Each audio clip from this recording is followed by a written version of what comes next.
¿qué tal? En esta ocasión hablaremos sobre una planta ideal para interiores, que es esta que tenemos aquí.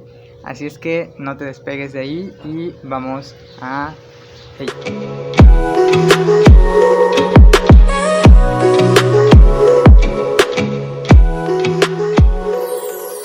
Hola, ¿qué tal? Bienvenido, bienvenida. Este es nuestro canal, yo soy Ángel y bueno, aquí hablamos sobre jardinería.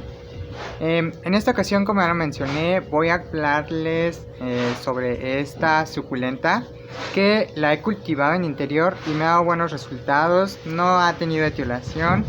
Lo único que sí es lo que les voy a contar en un momento, así es que bueno, espero que lo disfruten, que si tienen esta plantita pues les ayude un poquito más a saber cómo cuidarla y pues vamos a comenzar. Su nombre científico es Albuca humilis y al parecer su nombre común es panadero. No sé si se deba al aroma que tiene la flor, que es como a vainilla. Y bueno, es una planta bulbosa, como podemos ver, originaria del sur de África. Dependiendo en dónde la estemos cultivando, puede llegar a perder las hojas en lo que son los periodos de más frío.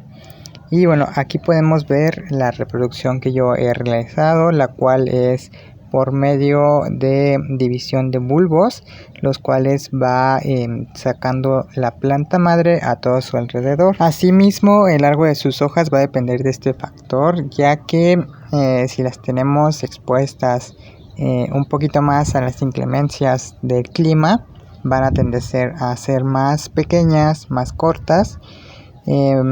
A diferencia de, como les explico yo, que es resolana, incluso tiende a sacar más hijuelos, que son estos que podemos ver en la parte de aquí, este que les estoy señalando. Y bueno, eso solamente los retiramos y los plantamos en una nueva maceta o ahí mismo. Y bueno, otra característica que tiene esta suculenta es que es de porte pequeño, es decir, no crece mucho. Lo que sí llegan a ser bastante largas son las hojas, como podemos ver aquí. Y bueno, algunos la suelen confundir con la pata de elefante. En cuanto al riego, yo lo suelo hacer cada que veo el sustrato pues seco completamente.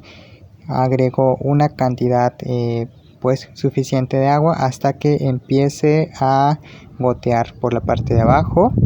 Es cuando dejo de agregar agua.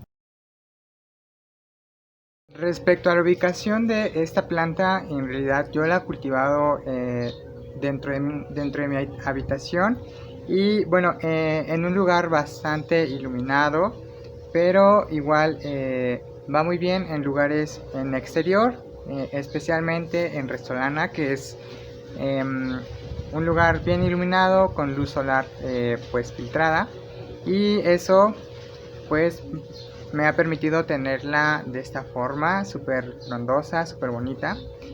Cuando la compré venía más pequeña, el bulbito de aquí, o no sé si se considera bulbo, creo que no. Pero bueno, venía más pequeño y un poco más seco.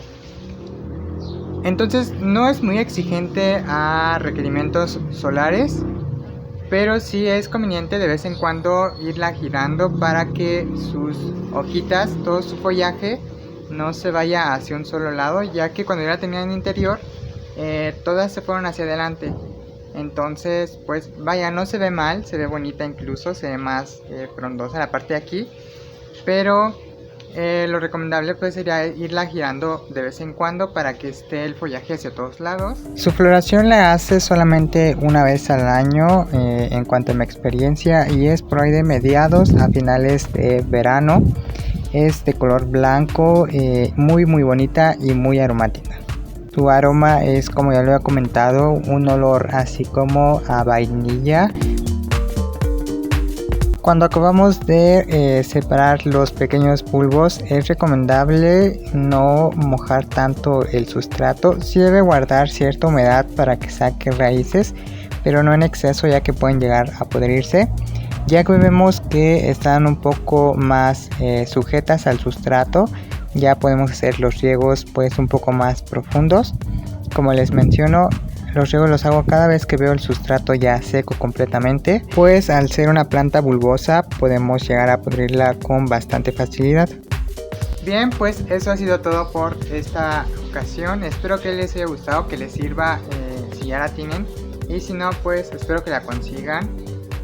Ya empezó a ver un poco más su difusión en páginas de venta, así es que pues ya puede empezar a ser un poco más común. Cuando yo la conseguí no había encontrado mucha información de ella, pero bueno, es muy fácil su cultivo y nos vemos hasta la próxima.